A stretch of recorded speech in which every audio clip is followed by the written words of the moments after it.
आएगी तो हम क्या करेंगे। मैया चल जाएगी तो याद आएगी, मैया चल जाएगी तो याद आएगी, दर्शन देख जाएगी तो याद आएगी। मैया चली जाएगी तो याद आएगी, दर्शन जाएगी तो याद आएगी। सब लोग सुंदर सुंदर खा रहे हैं, थोड़ा सा और आ गया है बस।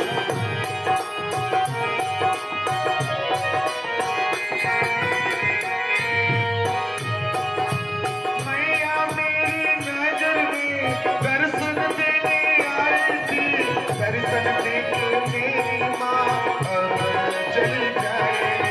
मैया मेरी नगर में दर्शन देने आएगी, दर्शन देके अब मैया चली जाएगी। मैया मेरी नजर में दर्शन देने आई थी, दर्शन देके मेरी माँ नजर बदल।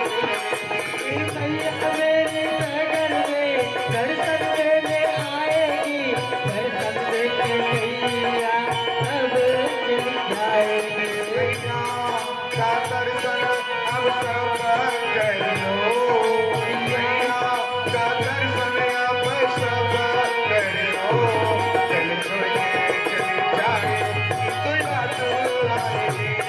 मैया का दर्शन अब कर लो, जाएगी तो याद आएगी।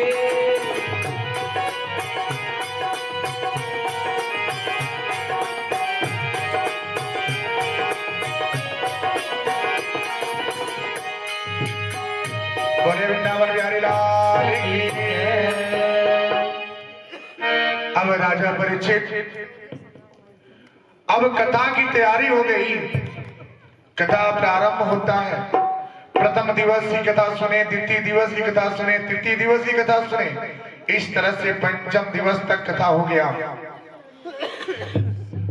कष्टम समय आया, कष्टी आया, छठवें दिन की कथा प्रारंभ हुई।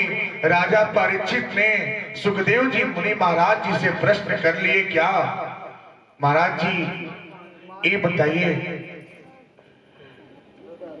मौत से किसको भय लगता है, मृत्यु से क्यों भय लगता है, क्यों लोग डर जाते हैं, मृत्यु को देखते हुए क्यों लोग डरते हैं। उन्होंने प्रश्न अच्छा किया। सुखदेव जी महाराज ने बोले कि महाराज आप राजन हैं, राजा हैं, अगर मृत्यु निकट आता है तो मृत्यु से सबको भय लगता है। उस समय उसको कुछ नजर नहीं आता, कुछ याद नहीं आता, केवल वही दृश्य नजर आता है जो अपने पूरे जीवन में किया हुआ होता है। और एक टीवी की भांति, थिएटर की भांति एक पर्दे में सब नजर आता है, उसके आंखों के सामने वो सारी दृश्य नजर आता है जो किया होता है। वो पल याद आता है जब वही शरीर जब अंत समय में जाता है। सुखदेव जी मुनि महाराज राजन को समझा रहे हैं कि मौत से भय क्यों लगता है, इसका कारण क्या है। उन्होंने बताया और बोले, क्या आप अपने जीवन में जो व्यक्ति जितना कर्म किया होता है, पाप पुण्य, पाप किया होता उसकी अलग होता है, पुण्य का अलग होता है। जब शरीर का अंत होता है, मैंने बोला शरीर अंत होता है, लेकिन इसके अंदर एक सूक्ष्म शरीर है जो सपने देखता है, जो नगर नगर भटकता है, वो शरीर को भोगना पड़ता है। शरीर तो जल के खत्म हो जाएगा। अब इन्होंने बोला वो शरीर जो था वो खत्म हो गया, आपका सूक्ष्म शरीर को झेलना पड़ता है। जब वहां पे जाता है वहां पे भी क्या होता है, हिसाब देना पड़ता है कि आप अपने जीवन में कितना पाप और कितना पुण्य किए हैं। जब लेखा जोखा होता है तो पता चलता है कि ये शरीर, ये फला नाम का शरीर जो है, ये पृथ्वी लोक पर के आ करके इन्होंने 3 पाव पाप किया और 1 पाव पुण्य किया है। वहां पे टीवी की बात ही वो सूक्ष्म शरीर को दिखाया जाता है। ठाकुर जी दिखाते हैं, ले देख, यही तेरी कर, यही तेरी पुण्य, यही तेरी क्या है, पाप है, जो तू करेगा उसी का भोग भोगना है। दिखाते दिखाते जाते हैं, दिखाया जाता है। देखते देखते व्यक्ति सर्व से सिर, उसका सूक्ष्म शरीर झुक जाता है। 3 पाव पाप, इसको मारा, इसको काटा, ये जीव की हत्या हुई, ये मांस का सेवन, ये मदिरा का सेवन, ये तामसी चीज का सेवन, सब कुछ किया। इसको सताया, उसको मारा, उसको काटा, उसको लूटा, ये सब विवरण नजर आता है। जब ये दिखने के बाद ठाकुर जी देखते हैं तो पाप 3 पाव जब होता है तो आपको अनेकों प्रकार के रूप में जन्म लेना पड़ता है। कभी बकरे का जन्म हुआ, मुर्गी का जन्म हुआ, मुर्गे का जन्म हुआ, बिल्ली का जन्म हुआ, चींटा का जन्म हुआ, चींटी का जन्म हुआ, कौवे का जन्म हुआ, कबूतर का जन्म हुआ। तमाम प्रकार के जीव जंतु ग्रुप में आपको जलना पड़ता है। जिस रूप में उसका भी मृत्यु होता है, चींटी का भी होता है, कौवे का होता है, मुर्गी का, मुर्गे का, ये क्या होता है, जन्म मृत्यु होती है। जो जैसे पाप किए होंगे, जैसे आप पाप दूसरों को सताते हैं, उसी तरह आपको भी पाप होता है। अगर आप मुर्गी मुर्गे का सेवन करते हैं तो ध्यान से सुनिएगा, जो अगर मांस का सेवन करने वाला व्यक्ति है, जो जीव हत्या करके मांस का सेवन करता है, उसका जीवन 100 गौ की हत्या के बराबर दोष लगता है। सुनिएगा, क्योंकि एक को मार करके दूसरा बच्चा नहीं होता। मारने वाले से ज्यादा बचाने वाले का अधिकार होता है। जो तामसी चीज का सेवन करे, जो सोचिए अगर आप उसको लेकर के सेवन करते हैं तो आपको दोष क्या है, 4 गुना लग जाता है।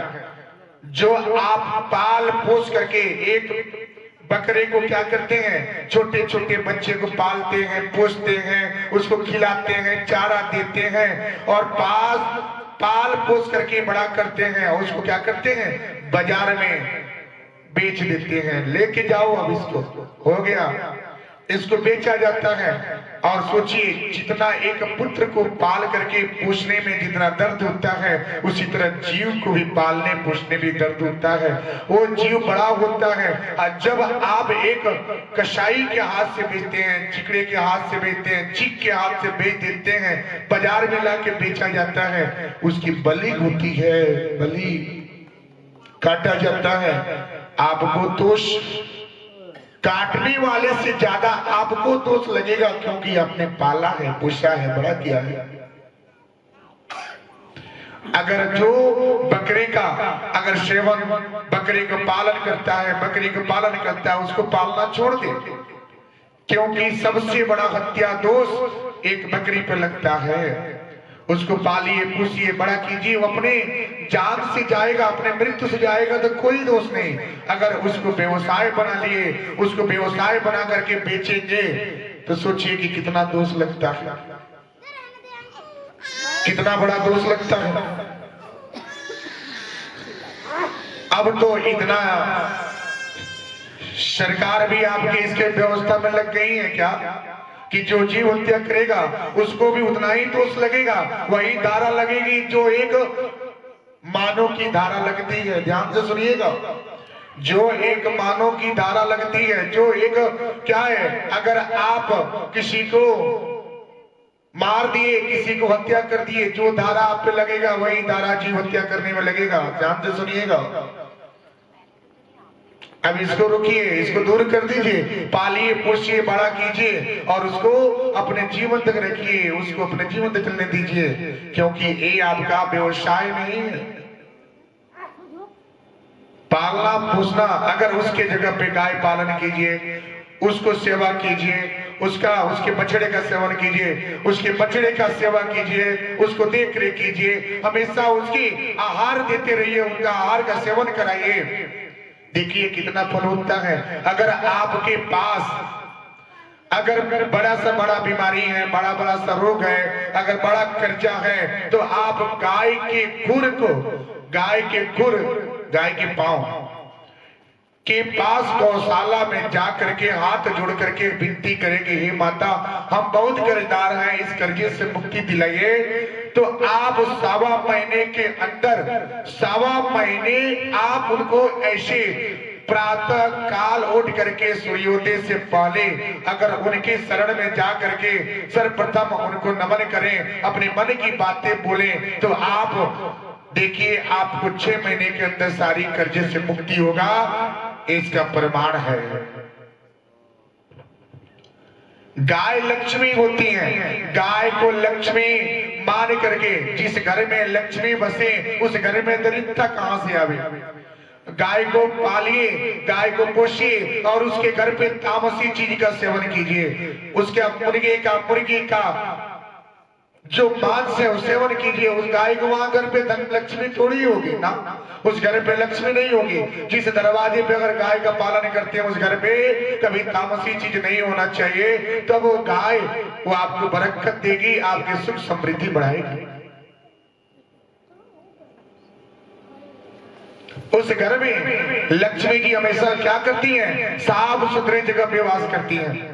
जहां पे साफ सुथरा जगह हो वहां पे वास करते हैं। तो सोचिए आप गाय को पालन कर लिए, उनके चारा दिए, सब कुछ किए, जो आप चावल रोटी बनाते हैं रात के समय में तामसी चीज मुर्गी का सेवन किए, चावल थोड़ा बच गया, उसी का अन्न बनाया हुआ थोड़ा सा बच गया, वो चावल क्या करती हैं, एक टोप में बाल्टी में रखते हैं और गाय के नामदाने में गाय के जाके आगे रख देते हैं, खाइए इसको।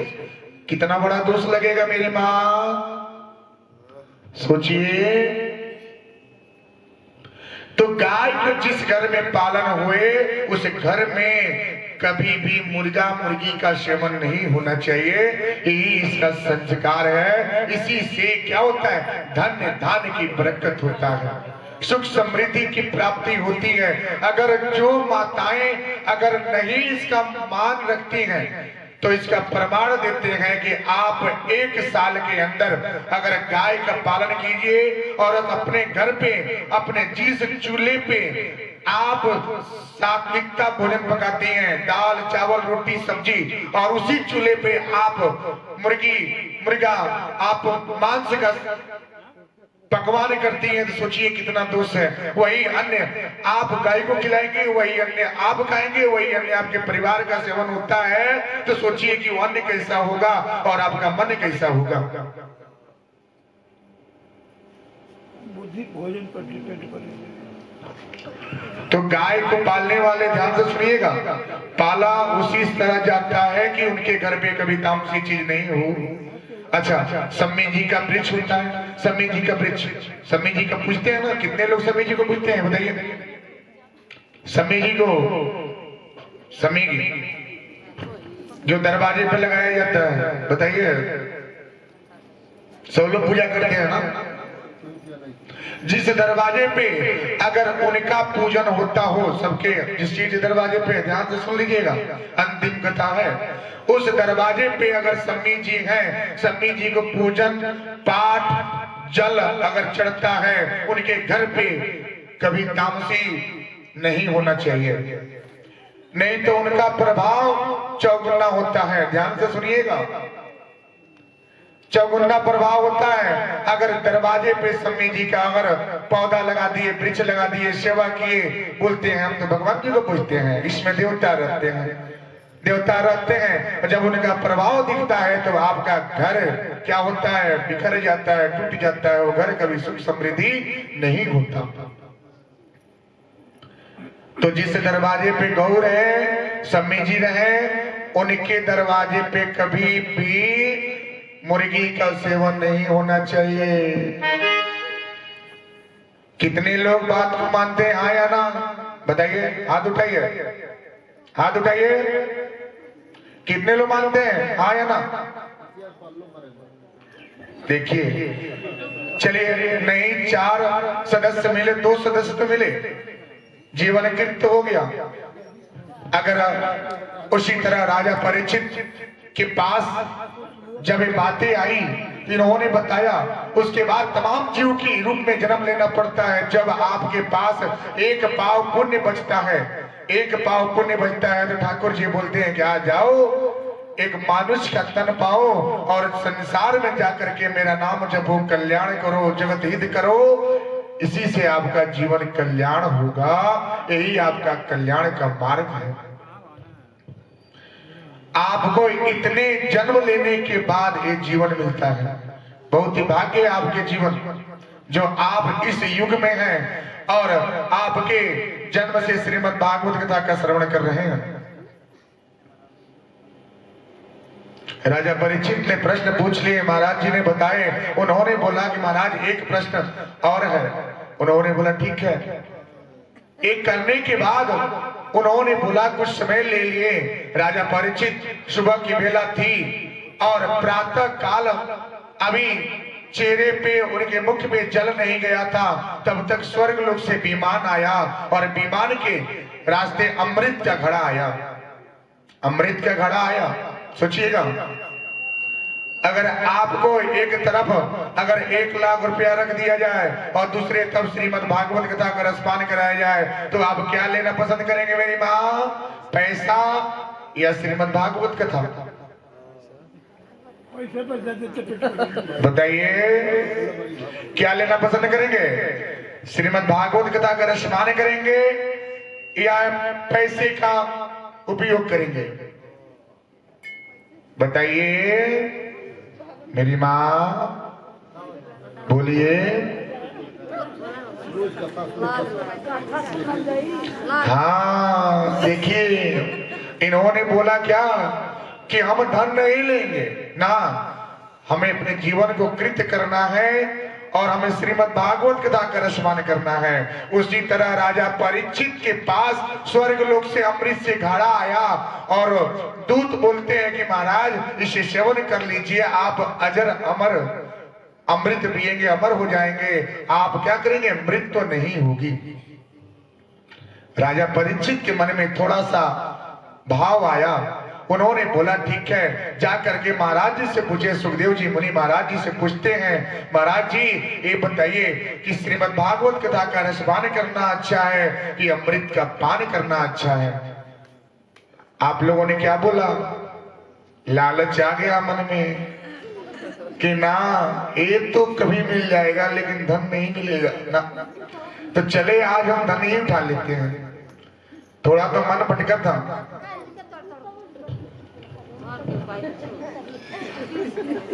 मन बहका रे बहका प्रभु ध्यान से,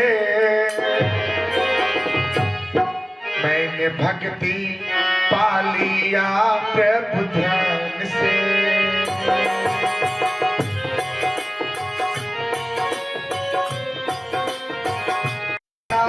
रे बहका प्रभु ध्यान से,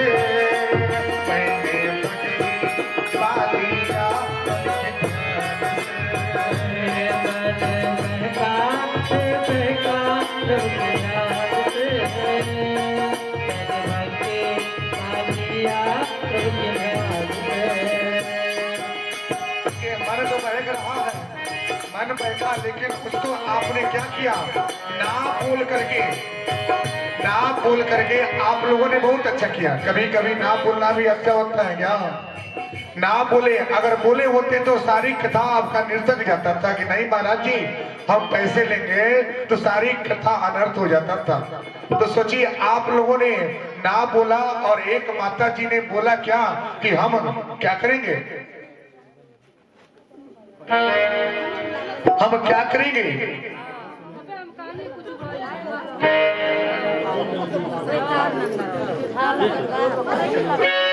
हम क्या करेंगे? उस तरह से इन्होंने विचार किए और विचार करने के बाद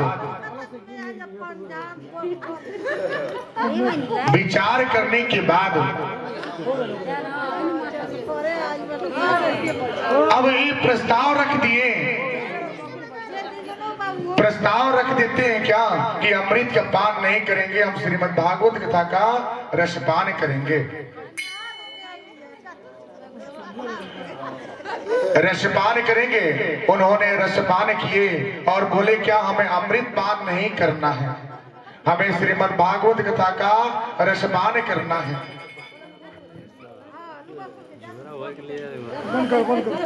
ये रसपान करके उसके बाद कथा प्रारंभ हुआ। श्रीमद् भागवत कथा का उन्होंने रसपान कर लिए और रसपान करने के बाद अपने जीवन को उन्होंने कृत कर लिया और पापों से क्या किए, वंचित किए। एक प्रश्न ऐसा आया, उन्होंने बोला कि महाराज जी ये बताइए कि कलयुग का समय कैसा होगा, आने वाला कलयुग कैसा होगा, कैसा होगा कलयुग। उन्होंने बोला कि कलयुग का प्रभाव आने वाला जो होगा बहुत ही भयंकर होगा, बहुत ही भयानक होगी। जल के बिना तड़पेंगे लोग, मछलियों की भांति तड़पना शुरू कर देंगे। तड़पड़ाहट होगी, मछली की भांति तड़पेंगे। एक दूसरे में माता पिता भाई बहन सगा संबंधी ये सब लोग क्या करेंगे, तड़प तड़प करके एक दूसरे को मारेंगे काटेंगे। ऐसे उनका प्रभाव होगा। कलंकित कलयुग जो महाराज हैं वो राज करेंगे और सब पे क्या करेंगे, डेरा डालेंगे। जिस घर में भगवान जी का भजन ना हो, जिस घर में उनका स्थान नहीं होगा, उस घर में कलयुग महाराज प्रवेश हो जाएंगे और अपनी प्रभाव सब पे दिखाएंगे। सब लोग एक बूंद जल के लिए तड़पेंगे, एक बूंद जल के लिए तरस जाएंगे। मछलियों की बात तड़प तड़प के अपने जीवन क्या करेंगे, व्यतीत करेंगे और मिट जाएंगे। ऐसे होने के बाद उन्होंने बोले महाराज मुझे ये जीवन अच्छा है, मैंने अपने जीवन में श्रीमद् भागवत कथा श्रवण कर लिए और अपने पापों से प्रायश्चित कर लिए। तो सब लोगों ने श्रीमद् भागवत कथा का रसपान किए हैं। श्रीमद् भागवत कथा का सब लोगों ने रसपान किए हैं और रसपान करके अपने कृत्य किए हैं। ठाकुर जी की कृपा अपरंपार है कि जो आपके नगर में आज पंचम दिवस तक 5वें दिन तक कथा क्या हुआ, प्रारंभ चला है। सब पे कृपा प्राप्त हुए, सभी माता रानी का दर्शन, माता रानी का आशीर्वाद सब पे पड़ा।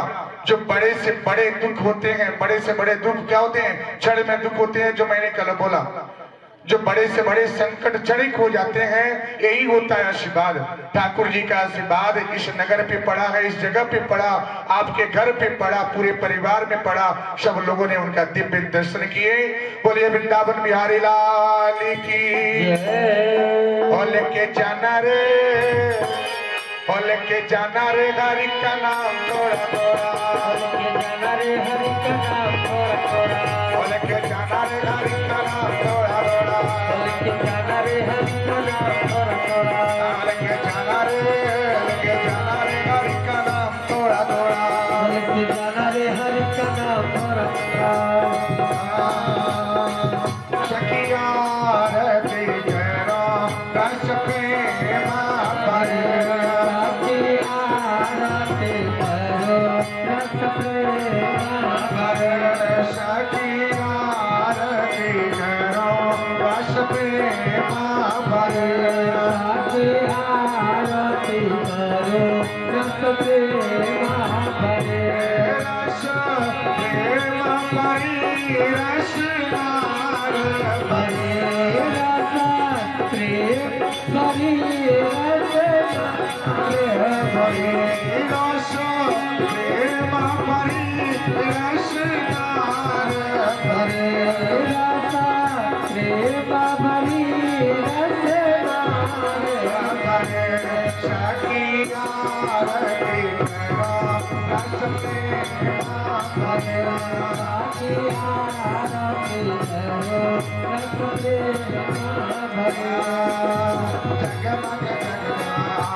आरती कर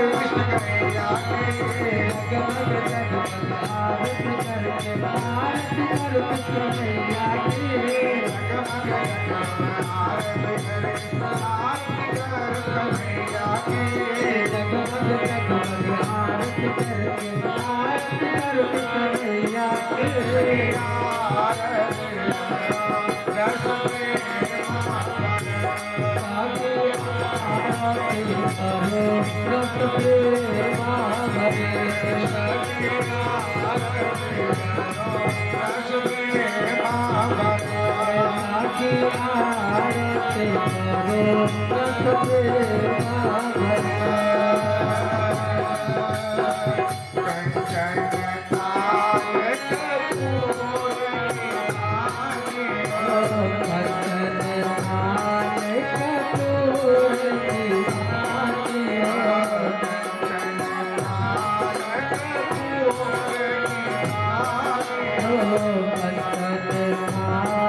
सब लोगों ने कर लिए। घर जाने के बाद अगर कोई पूछे, आपके घर के सब सदस्य पूछे कि आप कहाँ गए थे, तो आप बोलेंगे क्या? मैं तो कृष्ण के प्याला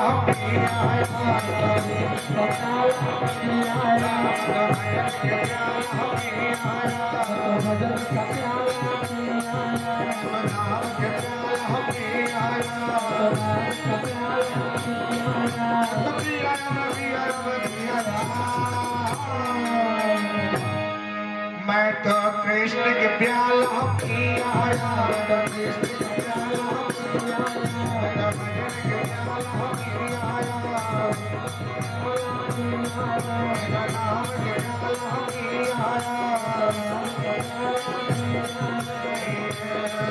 कितना सुंदर गांव है, कितना सुंदर नगर है। इस नगर में आने के बाद अपार प्रेम होता है, अपार प्रेम मिलता है, क्योंकि चौथी बार आगमन है और चौथी बार आगमन हुआ इस नगर में, अपार प्रेम हुआ और सबसे भगवान जी से क्या है, तार लग गई है।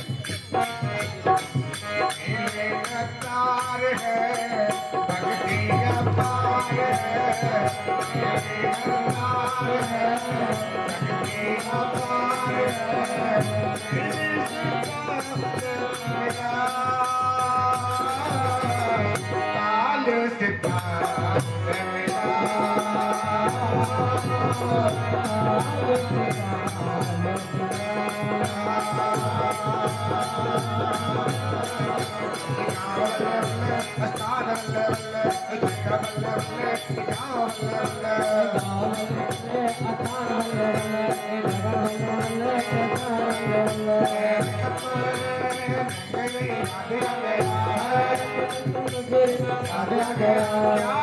क्या याद आएगा? जाने के बाद क्या याद आएगा? चित चोर गली मत चोर गली चोर गली मत चोर गली चोर गली मत चोर गली चोर गली मत चोर गली चोर गली मत चोर गली चोर गली मत चोर गली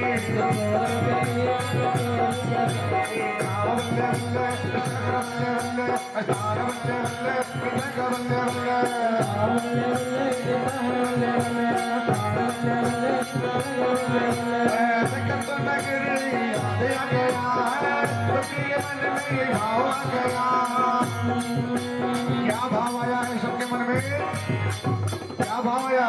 बोलो श्याम श्याम श्याम राम श्याम श्याम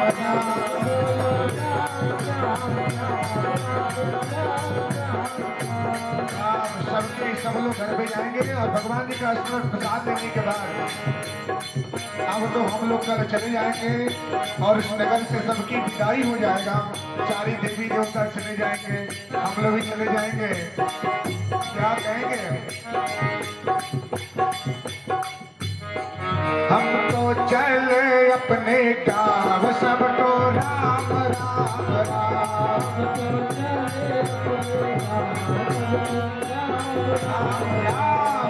तो चले अपने गाँव सब तो राम राम हम तो चले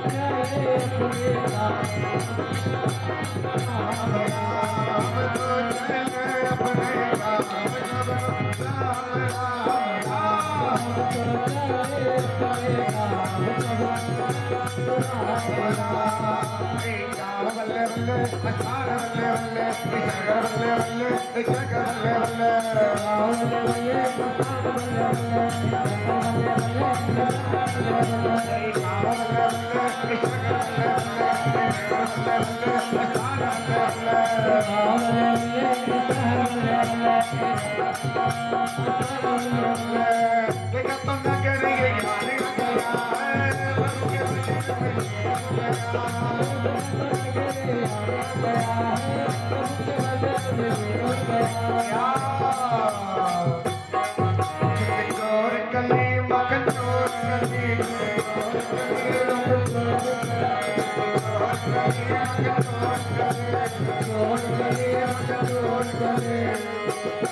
सबके बीच में एक प्रेम रस है जो हम जजमान जी के सामने पेश कर देते हैं। और देखिए कैसे सबको झुमाते हैं भक्ति की भाव में।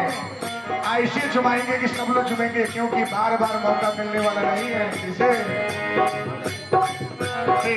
बल्ले बल्ले अस्तार बल्ले बल्ले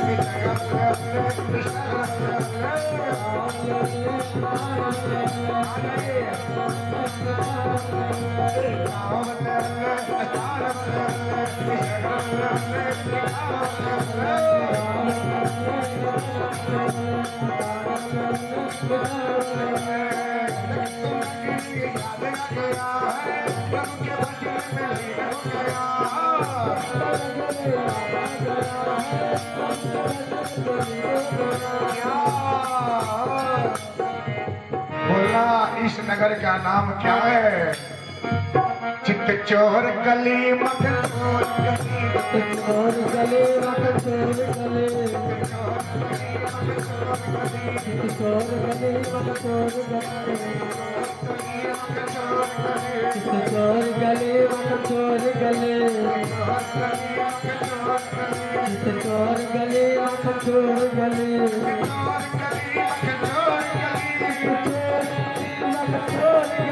चोर गली